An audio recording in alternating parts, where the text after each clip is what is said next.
Well, you heard the bell. It's already sounded. The Hangman from Kansas, 255 pounds of him. That's Bobby Jaggers against Ken Lucas at 230 pounds out of Phoenix, Arizona. Well, Ricky Morton's knee is really swelled up bad. The ligament's pulled in it. You saw how it happened in Austin, Texas.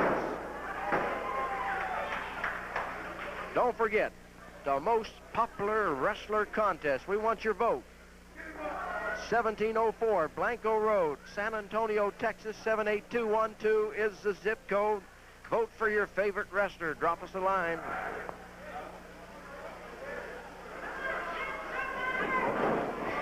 Lucas with his shoulder knocks the Hangman down, goes to the head, puts him down, and Jaggers reached up and somehow got Ken Lucas into the head scissors.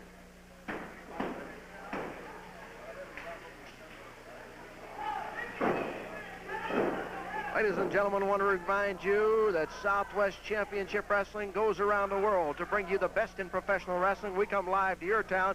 Be sure you go on out and watch Southwest Championship Wrestling. And coming here next week, Terry Funk, former world's champion Terry Funk, right here on Southwest Championship Wrestling next week. Jaggers that time reached up. He had to grab the hair to get Ken Lucas into the position he's got him. Oh, Jaggers backed into the corner. Lucas had a fist ready, and Jaggers didn't want any part of that fist from Ken Lucas.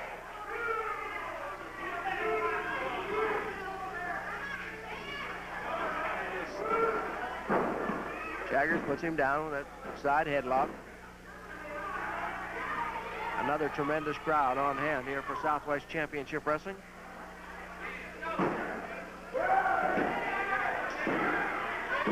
Two count on Ken Lucas.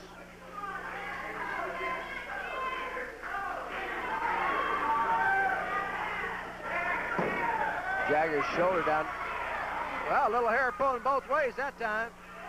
Lucas up, he stomps Jaggers as he got up.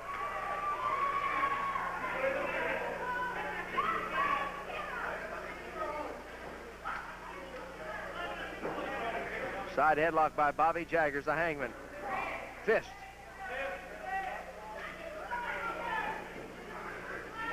Elbow to the top of the head. Puts Lucas into the turnbuckle. Oh, like that. Threw him over that top rope. Brings Jaggers out. Slams him into, Jaggers brings Lucas out, slams him into the center of the ring. Here's the count, it's two. Jaggers in behind now. Lucas twisting and turning, trying to get out of the way. Jaggers holding on to the head of Ken Lucas. And that time, right here in front of me, the Hangman Bobby Jaggers reached up, got him a handful of hair. Of course, the referee didn't see it, so he can't make him break the hold.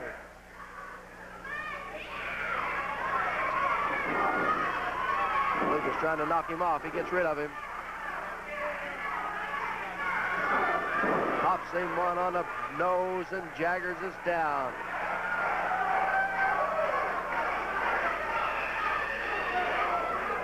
Lucas turns him over.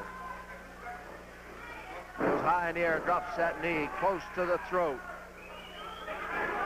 Lucas high in the air again, knee to the same spot. He's got Jaggers covered up, two. Jaggers throws a leg over that bottom rope. Lucas rakes the boot across the forehead of the Hangman, Bobby Jaggers.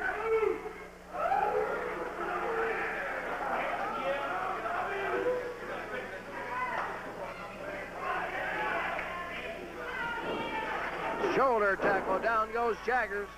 A kick, down goes Jaggers. Side headlock and a hip toss, and Jaggers for the third time hits the mat. The referee caught him that time. He's going to make him break the head scissors.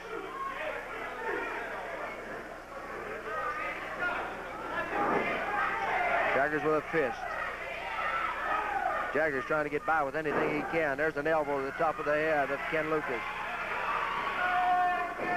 Jaggers slams the head of Lucas into the turnbuckle. Now he throws a fist, and Lucas pays him back with one. There's another one.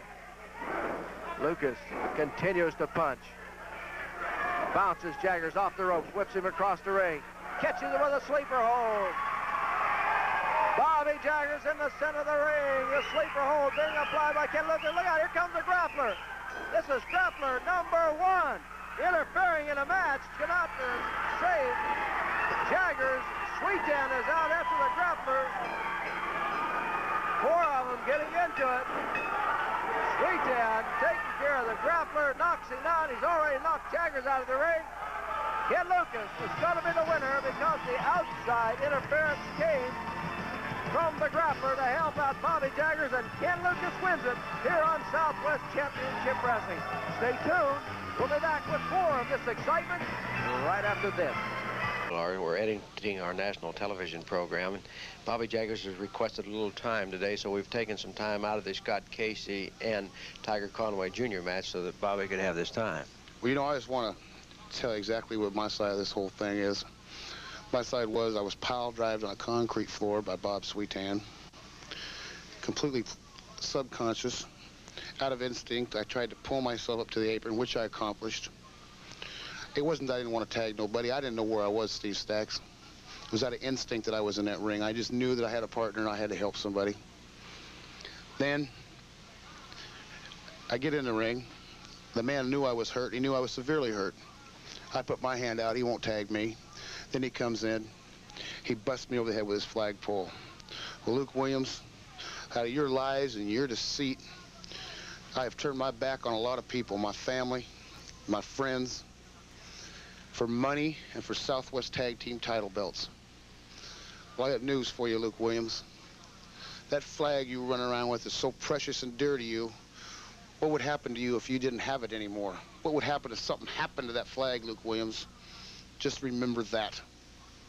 Thank you very much, Bobby. Ladies and gentlemen, that's it for Southwest Championship Wrestling. Till next week, Steve Stacks saying so long for South. The Hemisphere Arena in San Antonio, your partner at that time, Luke Williams, the sheepherder, took that flagpole. He bent it in a U shape as he bent it across your head. It required stitches.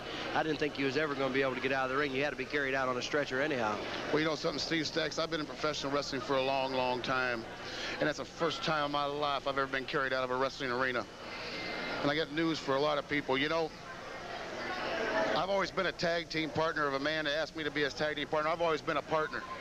I always had my hand out there for a tag, and I've always expected that man to be in a corner and tag me when I was hurt.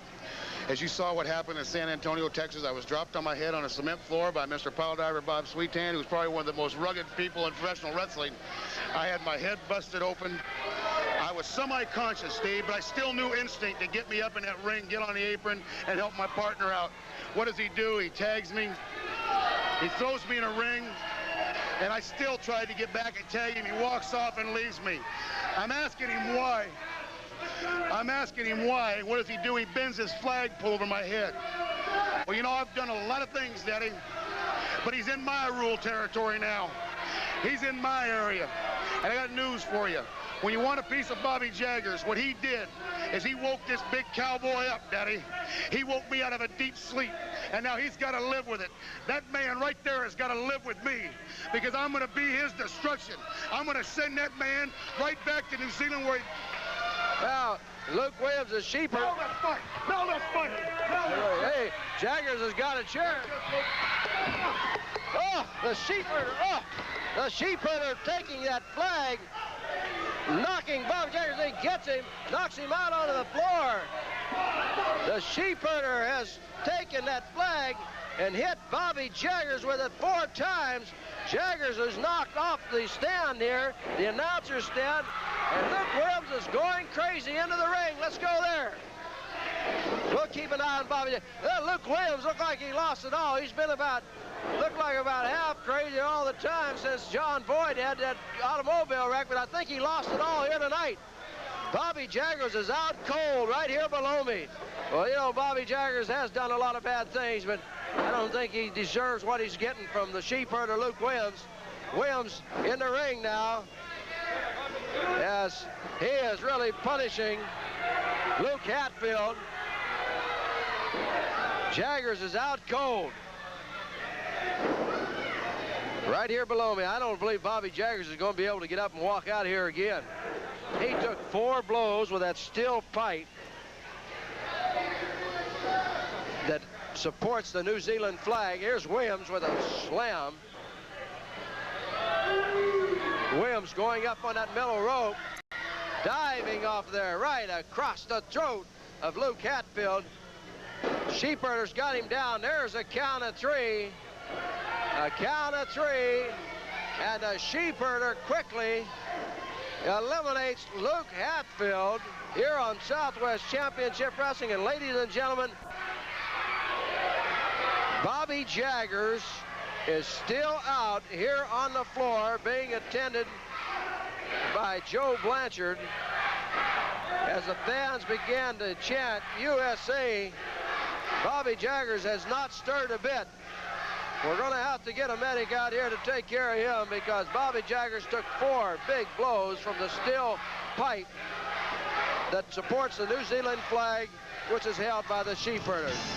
You can see Jonathan Boyd has been laying here for 7 weeks, put in this cast by an automobile accident on a lonely street at 4 o'clock in the morning. A lonely street at 4 o'clock in the morning, and a car just happens to run me off the road into a bloody telegraph pole. Now, isn't that a coincidence at 4 o'clock in the morning? Hey, now let's think about this a little bit. 4 o'clock in the morning, I look around, a car's coming up alongside me. I glance across, and here's somebody with blonde hair. First of all, I thought it could have been Eric Emery. That was my last thoughts. And when they came to pull me out of that and they started cutting me out of that car, I could hear them say, "He's dead." And I said to myself, like bloody hell he's dead. He's dead like hell. No bloody Yank will ever get above a New Zealander where they try to run him off the road or they get in the ring with him. Now, we had been champions in 37 different countries. We lost the tag belts because I got run off the road and got crashed into a pole at 4 o'clock in the morning on a lonely bloody street. Now that we know who it is. I've been watching ever since I've been laying in this bed. I've been watching the TV, and I've been watching what Jaggers has been saying, and Jaggers has been having too much to say, and Jaggers wasn't saying what I was telling him to say, and we took Jaggers under our wing, and we said to Jaggers, everybody doesn't like you, which was true, and we were talking about the other wrestlers. You made him money, though. We made you money, Jaggers. We were going to get you to leave your family and become a true member of this flag and what this flag represents. A true wrestler in a wrestler's sense that had been champions in 37 different countries. And now my cousin has to do it all, Jaggers. And now what have you been doing to my cousin? You've been taking axe handles and hitting him on the head with it, and he's been getting up. And you've been trying to burn our bloody flag on television, Jaggers. Well, that's just like trying to pour petrol all over our mothers and fathers and setting them alight and watching them burn, Jaggers, because nobody, no stinking Yank ever touches our flag, let alone tries to burn it, Jaggers. So you come in the ring with your pick handles, you come in the ring with your cigarette lighters, and you come in the ring with anything you bloody want, Jaggers, because I have given him strict orders from now on. Give me that. I've given him strict orders, Jaggers, that from now on, in every match that he has with you, he is going to try and put you in here. And he is going to try to jam you in here so that he can wrap you up and bring you to me as a present, Jaggers. Yes, bring you to me as a present, because our flag still rules.